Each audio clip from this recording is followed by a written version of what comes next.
Kim Pao, ayaw paawat.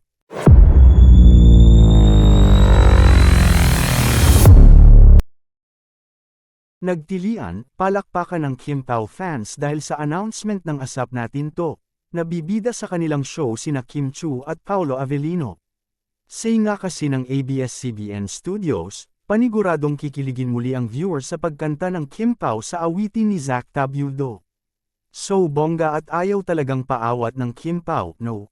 Tuloy-tuloy na exciting performances ang matutunghayan ng viewers ngayong linggo dahil bukod sa Kim Pao ay makikisay rin sina Maki, Lovie Poe, Bamboo, at Moira de la Torre sa Asap Natin Ta. Sabi ng Kim Pao fans, hindi nila palalampasin ang duet ni na Kim at Paolo sa show.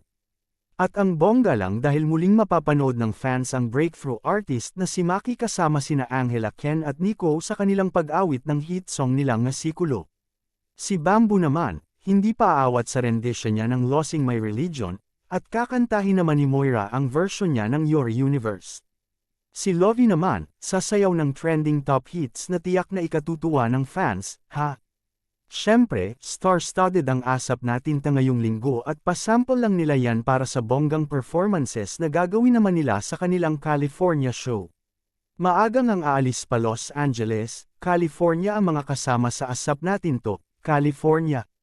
Kahit sa August 3 pa ang show, nagaganapin sa Toyota Arena sa Ontario, may mga kukunan din pala silang spills around California. Magkakaroon din ng press con sina Martin Nievera, OG Alcacid, Regine Velasquez Alcacid, Gary Valenciano, Shasha Padilla, Eric Santos, Piolo Pascual, Kim, Robbie Domingo, Maymay Entrata on July 31 sa isang hotel sa May Ontario. Nakakatuwa nga dahil inimbitahan kami ni Miss Narice Fernandez ng TFC, The Filipino Channel, para sa press con na yon. Pero hindi naman kami makakapunta. Anyway, ang Asap Natin To ay napapanood tuwing linggo, 12 noon sa local TV channels na Kapamilya Channel, Jeepney TV, A2Z, at TV5, at sa online naman ay sa Kapamilya Online Live at I1 TFC, at worldwide via TFC.